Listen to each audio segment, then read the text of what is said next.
Bonjour les camarades. Encore une fois, nous avons le plaisir d'accueillir sur notre site, à la centrale de Gardanne, un meeting de lutte.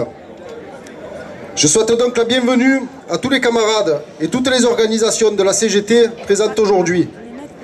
C'est dans un contexte de lutte pour l'emploi et l'avenir industriel que nous accueillons ce meeting avec mes camarades de la centrale. Je tiens d'ailleurs à saluer la détermination de mes camarades, qui ne lâchent rien depuis plus de 2 ans et qui mèneront ce combat, j'en suis certain, jusqu'à la victoire. Mes camarades, je suis fier de mener cette lutte à vos côtés, ainsi qu'aux côtés de tous ceux qui résistent dans le pays contre le capital. C'est pour cela que nous sommes à la CGT, et c'est pour cela que nous avons besoin d'une CGT à la hauteur des enjeux de la période.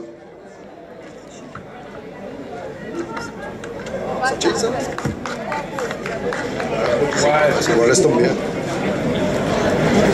Cela fait bien trop longtemps que notre classe, celle des travailleurs, celle de ceux qui produisent les richesses, fait le constat désastreux des politiques menées par les gouvernements successifs qui ne servent que le monde de la finance. L'avenir de la classe ouvrière ne peut pas se résumer uniquement à observer et à subir toutes les velléités des possédants. Chaque décision gouvernementale n'a pour seul objectif que de rendre service, de plaire au capital. Chacune de ces décisions ne fait qu'accroître la misère sociale en détruisant méticuleusement l'ensemble des conquis des travailleurs. En finalité, ce sont toujours les intérêts financiers qui dictent la conduite de la politique du gouvernement au détriment de la santé de la population, de l'éducation, de l'énergie et de tous les services publics. La casse du service public se fait simultanément avec la casse généralisée de l'industrie du pays. Ce travail de sape, parce que l'on sait les liens qui existent entre industrie et services publics, détruit régulièrement de nombreux emplois et jette les travailleurs dans la précarité. Comme tous les emplois sont liés, ce sont à chaque fois de nombreuses autres activités qui sont impactées, comme le transport, le commerce et bien d'autres.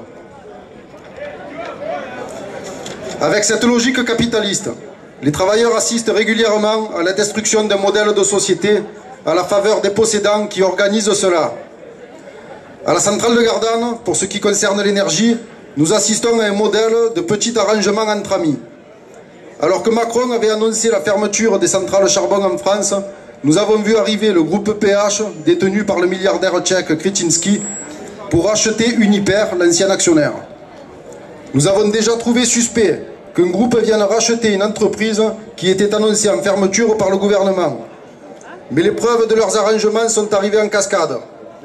Le milliardaire avait déjà négocié la revente des 2 unités gaz de Lorraine au groupe Total avant même la finalisation du rachat d'Uniper.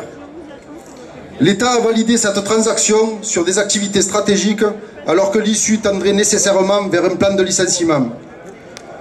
Le seul travail du gouvernement pendant toute cette période a été de mettre en place des mesures d'accompagnement au licenciement sans jamais mettre le moindre euro dans la recherche d'un projet industriel permettant de sauvegarder l'activité du site et les emplois. C'est dans le prolongement de ces connivences que Gazelle Énergie a mis en place un plan de licenciement qui prévoit plus de 70% de suppression du personnel dans l'entreprise, dont une centaine de suppressions de postes sur 164 ici à Gardanne. Grâce à la lutte des travailleurs avec la CGT, le plan de licenciement n'a pas pu respecter les délais que prévoyait la direction. La procédure d'information-consultation a mis donc 2 fois plus de temps que la normale pour arriver à son terme. Lors de la procédure d'homologation par la directe, les travailleurs ont une nouvelle fois constaté les arrangements entre le gouvernement et l'actionnaire. Alors que la directe avait 21 jours maximum pour rendre son avis, et alors qu'elle aurait pu ne pas rendre d'avis, ce qui aurait valu validation, elle a homologué le plan de licenciement mis en place par la direction. Cette homologation par la directe, donc par le ministère du Travail, est clairement une décision politique. Quand on voit les injonctions et observations de la directe pendant toute la période d'information, on peut facilement constater qu'elle se contredit elle-même en acceptant le plan de licenciement. La collaboration entre l'État et l'entreprise a été aussi clairement affichée lorsque, un jour après l'avis de complétude de la directe, le gouvernement sortait les décrets d'application des ordonnances Macron sur l'accompagnement des licenciements.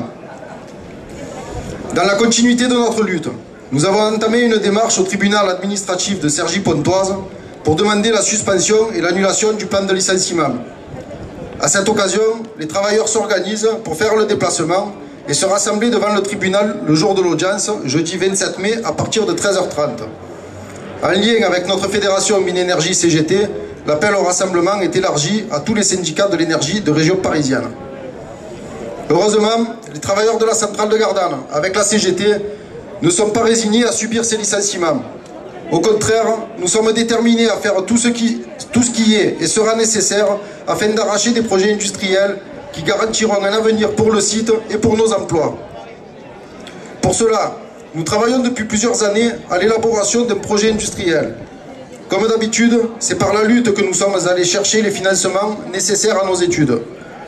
Toute notre démarche, en convergence avec les organisations de la CGT, soucieuses de l'avenir de l'industrie et des emplois qui y sont associés, repose sur une évidence.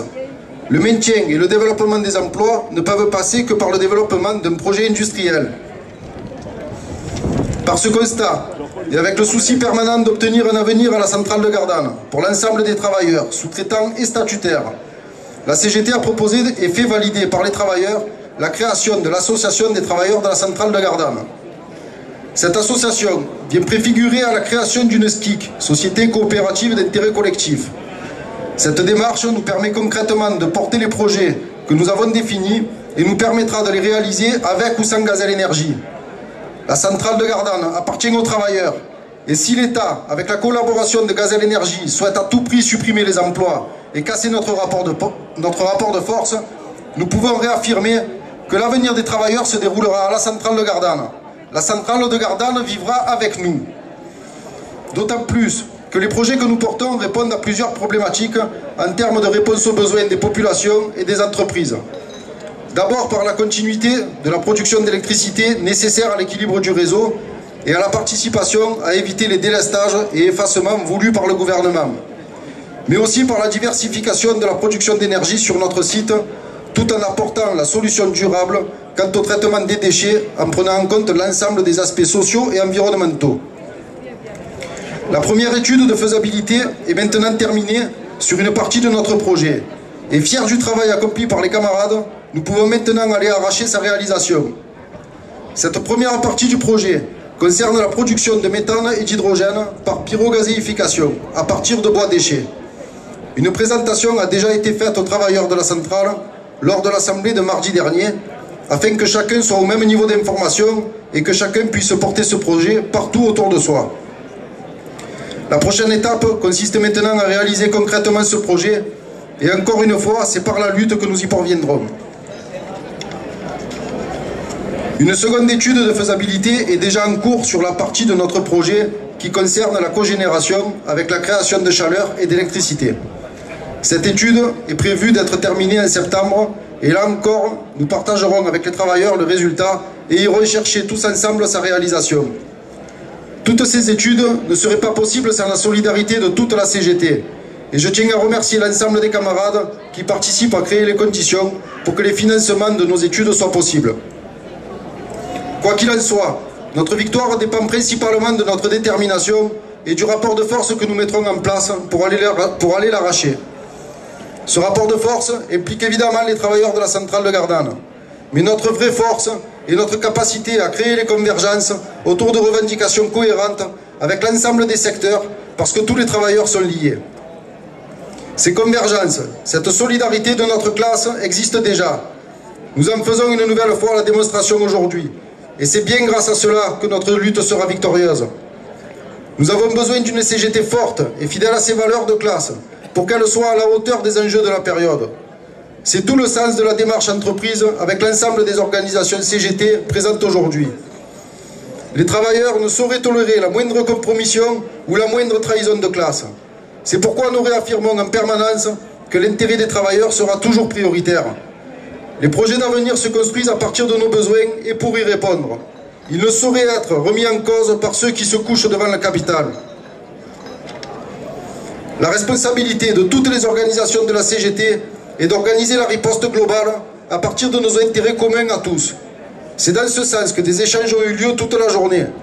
Nous nous devons de rassembler notre camp, le camp des travailleurs, sans se faire berner et sans créer des alliances non décidées démocratiquement avec des associations ou organisations qui, pour certaines, ne font que s'agenouiller devant le capital.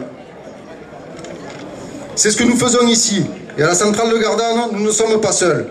C'est bien avec l'ensemble des organisations de la CGT présentes aujourd'hui que nous nous organisons et rassemblons nos forces afin que chacun des travailleurs puisse vivre dignement.